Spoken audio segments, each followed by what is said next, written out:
दोस्तों आज महाराष्ट्र में वोट डाले जा चुके हैं। 23 तारीख में जो है रिजल्ट आना है। एग्जिट पोल उन तमाम सर्वे एजेंसीज के आ चुके हैं। क्या कुछ एग्जिट पोल कह रहे हैं, मेरे साथ शम्स तबरेज खासमी मौजूद है, जानने की कोशिश करेंगे क्योंकि इन्होंने भी मुंबई का दौरा किया था, वहां कुछ सीटों पर सर्वे भी किया था। जानने की कोशिश करेंगे जो एग्जिट पोल आए कितने एग्जैक्ट होंगे। मैं अब आपको ये बताऊं कि कौन वहां इस बार सरकार बनाने वाला है, महायुति या फिर इंडिया गठबंधन, किसकी सरकार बनेगी। तबरेज सर, आप वहां गए थे, आपने दौरा किया है, बहुत लोगों से मिले हैं, क्या कौन से ऐसे मुद्दे थे जिनको लेकर ये चुनाव हुआ। और सबसे पहले हम ये जानने की कोशिश करेंगे इस बार महायुति जो है वो अपनी सरकार बनाएगी या फिर ये महाविकास अघाड़ी जो गठबंधन है कांग्रेस के वो बनाएगी। देखिए, एक तो एग्जिट पोल आ गया तमाम सर्वे एजेंसियों का और एक मेरा अपना तज्जिया है। तो जो मेरा अपना पर्सनल तज्जिया वो यही कि महायुति और महाविकास अघाड़ी के दरमियान जबरदस्त लड़ाई थी और किसी को भी क्लियर फुल मेजोरिटी आने वाली नहीं है। बहुत कम सीटों का मार्जिन होगा। खुद बीजेपी को अंदाजा था कि इस मरतबा उसको फुल मेजोरिटी नहीं मिलेगी, उसकी सरकार बनना मुश्किल है। तो यही वजह है कि बहुत ताखीर से महाराष्ट्र इलेक्शन का ऐलान कराया गया। हरियाणा का इंतजार किया जा रहा था क्योंकि 2024 का जो लोकसभा चुनाव था तो सबसे ज्यादा हिंदुस्तान के किसी सूबा में अगर बीजेपी को हार का सामना करना पड़ा, जहां बीजेपी को ज्यादा जीत मिलती थी, तो वो महाराष्ट्र है।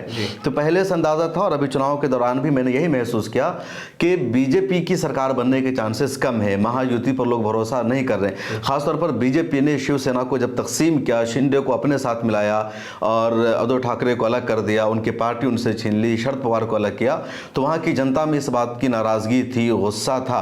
लोकसभा के इलेक्शन में कुछ कम इसका रिजल्ट सामने आया क्योंकि 2000 वो सेंट्रल का इलेक्शन होता अलग होता है, तो स्टेट इलेक्शन में ये इन सब चीज़ों की वजह से बीजेपी को नुकसान का सामना करना पड़ा है और सरकार बनने के चांसेस कम है बीजेपी के। सर, हमने ये ऐतिहासिक चुनाव माना इसको, महाराष्ट्र के चुनाव को, क्योंकि हमने देखा कि एनसीपी इधर भी है उधर भी है, शिवसेना इधर भी है उधर भी है, तो ये एक कंफ्यूजन क्रिएट नहीं होता वोटर्स के बीच में कि दो नाम की एक पार्टी की तरफ से, कैसे मतलब होता है? बहुत बड़ा कंफ्यूजन होता है, खिचड़ी बन जाती है। अब शिंदे कहते हैं कि हमारी असल शिवसेना है, उद्धव ठाकरे कह रहे हैं कि हमारे बाप की शिवसेना है, बाला साहब ठाकरे ने इसको बनाया था तो हम इसके असल हकदार हैं। उसी तरह एनसीपी में शरद पवार कह रहे हैं कि हमारी एनसीपी है, हमने इसको कायम किया।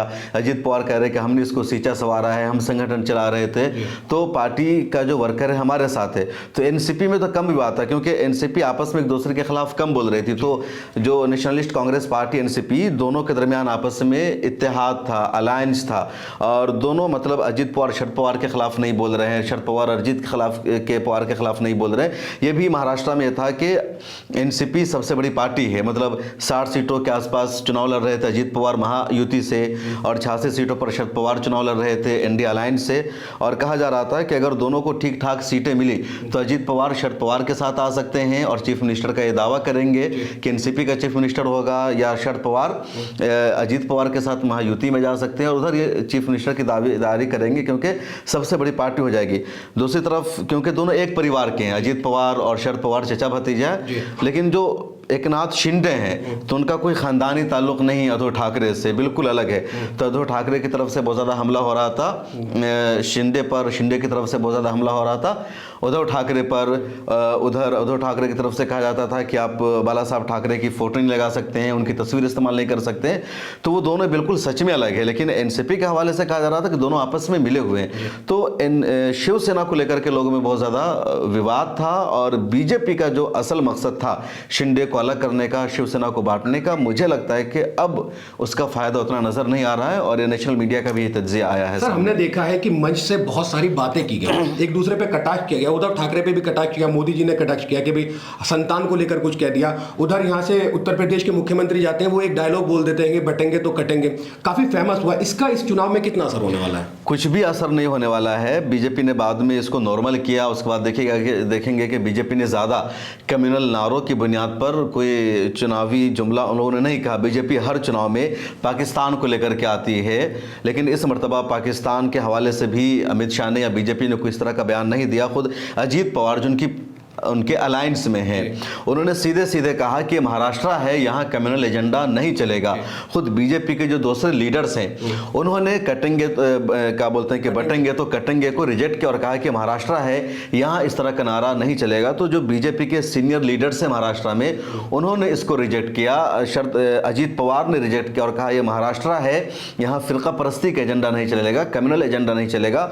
जो बेसिक मुद्दे हैं, जो अवामी मुद्दे हैं, उन्हीं मुद्दों पर रहकर चुनाव लड़ना पड़ेगा। पड़ेगा और बीजेपी को बैक फुट पर आना पड़ा। सर कौन कौन से ऐसे मुद्दे महाराष्ट्र में हैं जिन पर ये चुनाव जो है आधारित था, या उन मुद्दों पर जो है वोट किया होगा वहां के अवाम ने?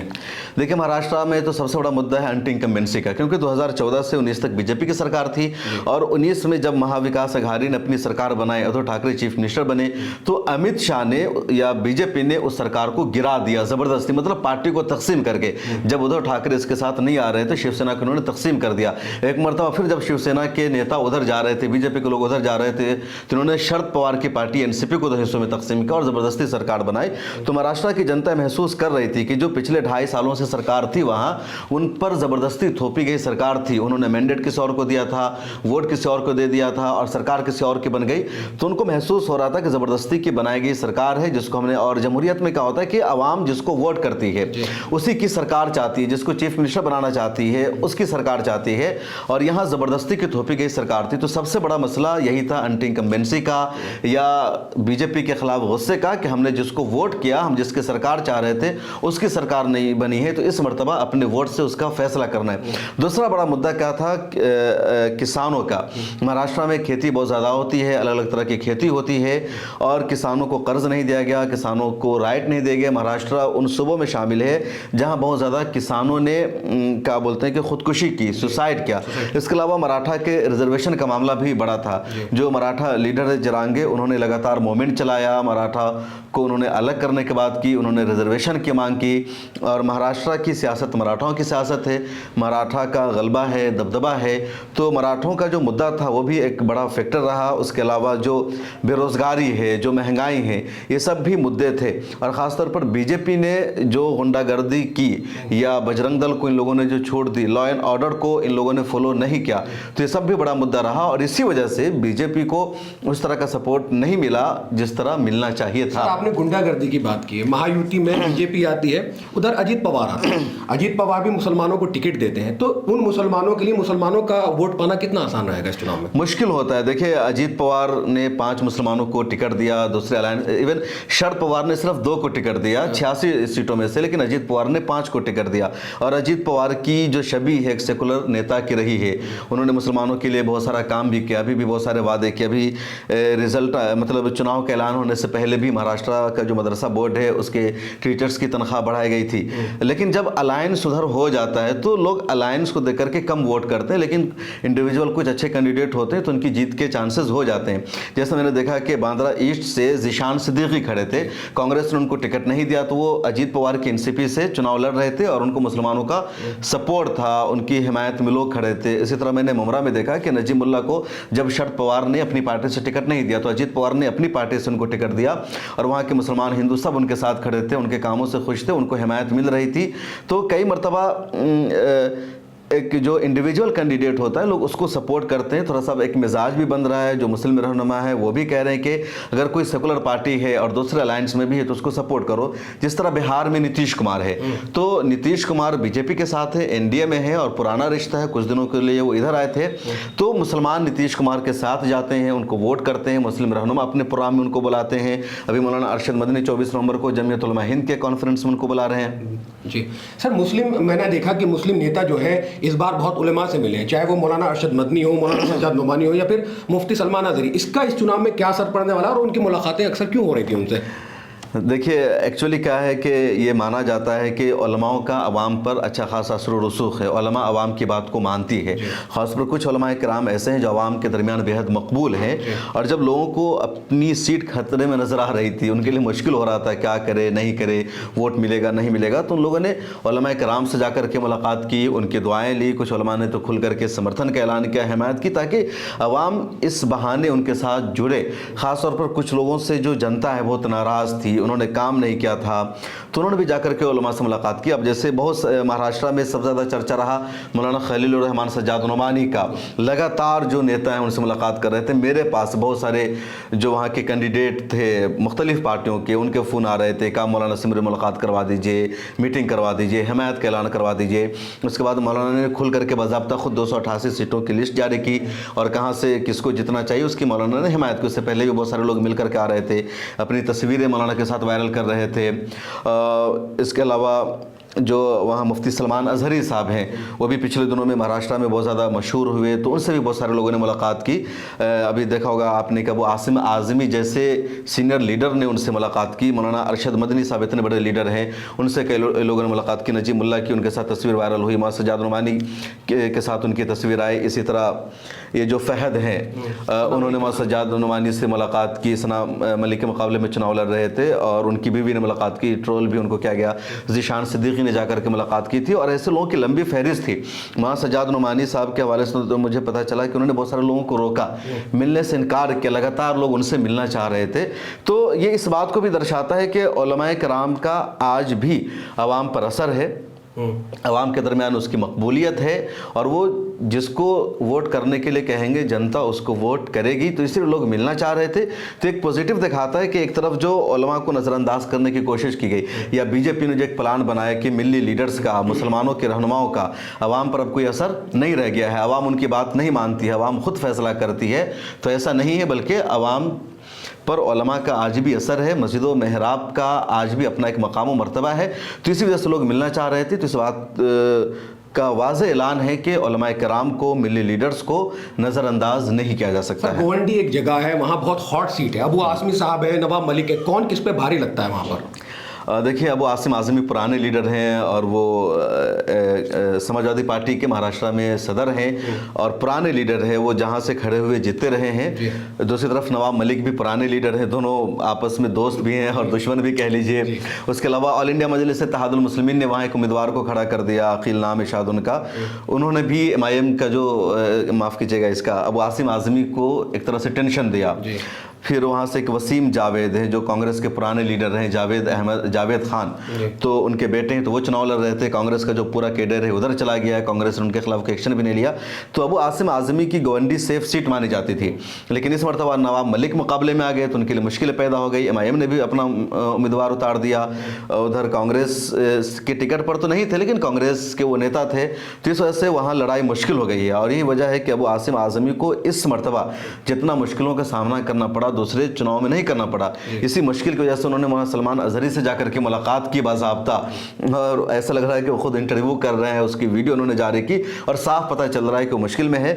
अबू आसिम आज़मी को जितना काम करना चाहिए था गोवंडी में उन्होंने किया भी नहीं। उन्होंने कॉलेज नहीं बनाया, स्कूल नहीं बनाया। हक है यहाँ पर, मैं 2 बार जीता हूँ तो सबसे ज्यादा हक मेरा बनता है। वो बैठ के एक इंटरव्यू में कह रहे थे ये बात। देखिए, मेरा हक ज्यादा बनता है। 2 बार जीतने से हक नहीं बनता, हक बनता है आपके कामकाज से।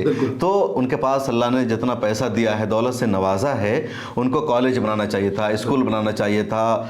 अभी मैं देख कर आया हूँ गोवंडी का जो एरिया है वो ऐसा लगता है कि बिहार या यूपी का कोई एरिया है। गोवंडी जो है पूरा झुग्गी झोपड़ी में तब्दील है, लोगों के पास रहने के लिए ढंग की जगह नहीं है, चालियाँ बनी हुई है, वहाँ शायद 1 या 2 कोई टावर है, उससे ज़्यादा कुछ भी नहीं है। तो गोवंडी अभी तक डेवलप नहीं कर सका। हालांकि जो दूसरा एरिया है मुंबई से बाहर का है, थाने का एरिया है, मुमरा का एरिया है, भिवंडी का एरिया डेवलप कर चुका है, लेकिन गोवंडी मुंबई से बिल्कुल सटा हुआ एरिया है, उसको जितना डेवलप करना चाहिए था, आगे बढ़ना चाहिए था, नहीं बढ़ सका है। और गोवंडी में जो मोस्टली आबादी यूपी और बिहार के लोगों की है। सर, ओवरऑल महायुति हो, ग्रैंड अलायंस है, उसके बाद महाविकास अघाड़ी है, और ये दोनों अलायंस में इनमें मुसलमानों को काफ़ी टिकट भी मिले हैं और इधर MIM है। तो ओवरऑल कितने मुस्लिम कैंडिडेट इस बार पार्टिसिपेट कर रहे हैं और कितने के चांसेस है कि वो जीत सकते हैं? देखिए, मुस्लिम उम्मीदवारों की तो लिस्ट लंबी है, बहुत ज़्यादा मुस्लिम उम्मीदवार चुनाव लड़ रहे हैं, लेकिन जीतने के चांसेस 20 उम्मीदवार के हैं कि 20 मुसलमान जीत सकते हैं, क्योंकि सेकुलर पार्टियों से जितने मुसलमानों को टिकट मिलना चाहिए था नहीं दिया गया। सिर्फ 12 मुसलमानों को टिकट मिला, 5 को अजित पवार ने दिया, तो अजित पवार की पार्टी से भी 3 जीत सकते हैं। इधर जो 12 कांग्रेस और शरद पवार वगैरह की तरफ से मिला तो उसमें से भी 8-9 की जीत के चांसेस है। ऑल इंडिया मजलिस इत्तेहादुल मुस्लिमीन ने भी वहाँ 16 उम्मीदवारों को उतारा है, जिसमें से 14 मुसलमान है, 2 नॉन मुस्लिम है, तो उसमें से भी 5-6 मुसलमानों की जीत के इम्कान है। और MIM की बड़ी कामयाबी होगी अगर 5-6 की जीत हो जाती महाराष्ट्र में। इम्तियाज जलील ने जिस तरह से एक मतलब जज्बा दिखाया है और उनको लगातार दिखाया गया है, सोशल मीडिया पर भी बहुत एक्टिव थे, क्या लगता है कि वो अपनी सीट निकालने में कामयाब होंगे? दूसरी तरफ वारिस पठान है, एक मुफ्ती इस्माइल है, क्या लगता है कि इस बार ये जीत के आएंगे? मुफ्ती इस्माइल साहब की तो जीत कन्फर्म है, क्योंकि उनकी अपनी शख्सियत है, अपनी पहचान है, और वो आज़ाद खड़े होते हैं तब भी जीत जाते हैं, एनसीपी में जाते तब भी जीत जाते हैं। पिछली बार MIM में आए थे तो जीत गए। तो मुफ्ती इस्माइल कासमी साहब की अपनी शख्सियत है, अपनी पहचान है, वो हमेशा आवाम के बीच रहते हैं, उन पर कोई करप्शन का इल्ज़ाम नहीं, किसी तरह का चार्ज नहीं, तो हमेशा चुनाव जीतते हैं, तो उनकी जीत कन्फर्म है। MIM की एक और सीट है धोलिया की, फारूक शाह साहब वो भी जीत सकते हैं, पुराने लीडर हैं। बायकल्ला से फैयाज साहब की जीत के चांसेस हैं, MIM के लीडर हैं। इम्तियाज़ जलील भी जीत जाएंगे, हालांकि उनकी सीट पर लड़ाई टफ है, 2 मुस्लिम कदावर नेता है, लेकिन MIM की जीत के चांसेस ज़्यादा हैं। तो इम्तियाज़ जलील अपनी सीट निकाल लेंगे, क्योंकि 2014 में भी MIM उस सीट से जीत चुके हैं, 2019 में वहाँ के MP बने थे। तो MIM के जो इम्तियाज़ जलील हैं वहाँ की एक तरह से वो मकबूल शख्सियत बन चुके हैं, उनकी अपनी पकड़ है, तो उनकी जीत के चांसेस ज़्यादा है। उसके अलावा वारिस पठान भी जीत सकते हैं, लेकिन इनके वाले से मैं इतना श्योर से नहीं कह सकता, लेकिन मान लीजिए कि भी जीत जाएंगे। उसके अलावा 1-2 और सीट MIM की निकल सकती है इस बार। इलेक्शन के पहले इम्तियाज जलील ने कहा था कि हम इस बार जो है वो किंग मेकर बनने वाले हैं, कितनी सच हो सकती है ये बात? सच हो सकती है, क्योंकि जो एग्जिट पोल आया है, जैसा कि मैंने कहा कि महायुति और महाविकास अघाड़ी दोनों को क्लियर मेजोरिटी नहीं मिल रही, कांटे की टक्कर है। महाराष्ट्र बहुत बड़ा स्टेट है, सरकार बनाने के लिए 145 सीटों पर जीत चाहिए, और जो एग्जिट पोल आ रहा है उसमें बताया जा रहा है कि कांग्रेस 140-42 तक पहुंच सकती है, और सरकार बनाने के लिए सिर्फ 2 दिन का मौका है। 23 तारीख को रिजल्ट आएगा, 24 और 25 2 दिन है, 26 को टेन्योर खत्म हो रहा है महाराष्ट्र असेंबली इलेक्शन का, तो 26 नवंबर से पहले किसी को भी हल्फ लेना होगा, सरकार बनाने का ऐलान करना होगा। तो अगर MIM को 5 या 6 सीटों पर जीत मिल सकती है, तो यकीनी तौर पर ऑल इंडिया मजलिस इत्तेहादुल मुस्लिमीन किंग मेकर बनेगी, और AIMIM के सपोर्ट के बगैर महाविकास अघाड़ी या कांग्रेस सरकार नहीं बना सकती है। तो यही किंग मेकर बनने का मौका है, और मुझे भी उम्मीद है कि ऑल इंडिया मजलिस इत्तेहादुल मुस्लिमीन महाराष्ट्र में इत्तेहाद रह सकती है, किंग मेकर बनेगी, और उनके सपोर्ट के बगैर कांग्रेस सरकार नहीं बना सकती, क्योंकि लड़ाई टफ है। बीजेपी को भी फुल मेजोरिटी नहीं मिल रही है, बहुत कम मार्जिन है।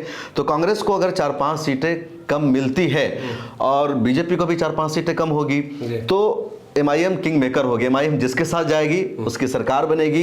हो सकता है कि 2-3 सीटों पर वंचित बहुजन अघाड़ी को भी जीत मिल जाए, कुछ दूसरे उम्मीदवारों को मिल जाए। तो प्रकाश अंबेडकर हो गए, असदुद्दीन वैसी हो गए, ये लोग किंग मेकर बनेंगे, और जिसके साथ ये जाएंगे उसी की सरकार बनेगी। सर एक बात मैं यह जानना चाहता हूँ, मौलाना सज्जाद नोमानी साहब ने जिस वक्त समर्थन दिया तो बीजेपी ने उसको वोट जिहाद कह दिया। AIM ने कहा कि जमीनी स्तर पे इन्होंने कोई सर्वे नहीं किया, उसके बाद इन्होंने ऐसे ही समर्थन दे दिया। इसको कैसे देखते, कितना असर रहा होगा मौलाना सज्जाद नोमानी का ये सब समर्थन करने के बाद? देखिए, मौलाना सज्जाद नोमानी हिंदुस्तान के जो बड़े उलमा हैं उनमें से एक है, उनका अपना असर रसूख है। वो जो कहते हैं बहुत सोच समझ कर कहते हैं, जिम्मेदारी के साथ कहते हैं, तो यकीनी तौर पर उनके कहने का बहुत ज़्यादा असर हुआ है। अवाम ने एक तरफा तौर पर वोट किया है। मौलाना सज्जाद नोमानी ने एक तरफा तौर पर किसी को सपोर्ट नहीं किया, या उन्होंने सिर्फ मुसलमानों को सपोर्ट नहीं किया, बल्कि उन्होंने जो लिस्ट जारी की उसमें सिर्फ 23 मुस्लिम उम्मीदवारों के नाम शामिल थे, बकिया तो दूसरे ही उम्मीदवार हैं, सारे के सारे नन मुस्लिम थे। दूसरी तरफ MIM के लोगों ने गुस्से का इजहार किया, नाराजगी का इजहार किया, और उसकी वजह यह है MIM के उनको लगता है कि इम्तियाज जलील की उन्होंने हिमायत नहीं की। मुस्लिम लीडरशिप हिंदुस्तान में होना जरूरी है, लेकिन मुस्लिम लीडरशिप का मतलब सिर्फ MIM नहीं है। मौलाना सज्जाद नोमानी के SDPI से बहुत अच्छे ताल्लुकात हैं, social democratic party of India. उसके हर प्रोग्राम में मौलाना सज्जाद नोमानी साहब अमूमन नजर आते हैं, बड़ी बड़ी रैलियों में जाते हैं। लेकिन आप देखेंगे कि 20-22 सीटों पर SDPI भी महाराष्ट्र में चुनाव लड़ रही थी, और इतने करीबी ताल्लुकात के बावजूद मौलाना सज्जाद नोमानी ने SDPI की हिमायत नहीं की एक भी सीट पर। तो इसका मतलब साफ है कि मौलाना सज्जाद नोमानी ने जो अपील जारी की, मौलाना सज्जाद नोमानी ने जो हिमायत की प्रेस कॉन्फ्रेंस करके, तो उसमें उन्होंने अपने ज़ाती ताल्लुकात को नज़रअंदाज किया, अपना पर्सनल फ़ायदा कहीं पर नहीं सोचा, बल्कि उन्होंने महाराष्ट्र का, देश का, मिल्लत का और कौम का फ़ायदा सोचा। इसी के मद्देनज़र उन्होंने अपील की, और हर जगह से उन्होंने जो जीतने वाले उम्मीदवार थे, जो विनिंग कैंडिडेट है, उनकी अपील की।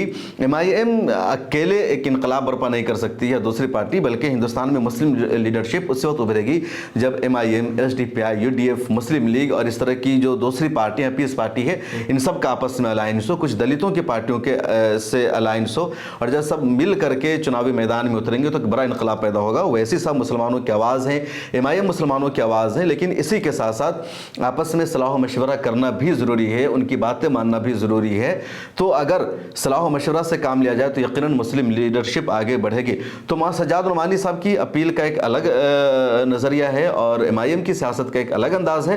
तो MIM की भी मौलाना इस देश को ज़रूरत है, हिंदुस्तान के मुसलमानों को ज़रूरत है, मौलाना सज्जाद नोमानी की भी ज़रूरत है। मौलाना सज्जाद नोमानी साहब ने कहीं पर MIM की मुखालफत नहीं की, मुखालफत नहीं। उन्होंने ये नहीं कहा कि तुम यहाँ पर इम्तियाज जलील को हराओ जी। या यहाँ पर MIM को हराओ। मौलाना सज्जाद नुमानी ने सिर्फ कहा कि यहाँ से इनको वोट करना चाहिए, जो इनको मतलब जीतना मिल्लत के चाहिए। बारे में सोचते हैं, जो काम करते हैं, उनको वोट देने के लिए क्या है। जी बिल्कुल। सर ये तो हो गया एजेंसीज का सर्वे। मिल्लत टाइम्स क्या कहता है मुंबई के इलेक्शन को लेकर, किसकी कितनी सीटें आ सकती हैं या कौन सरकार बना सकता है, या आप भी ये सोचते हैं कि दोनों में टफ फाइट है?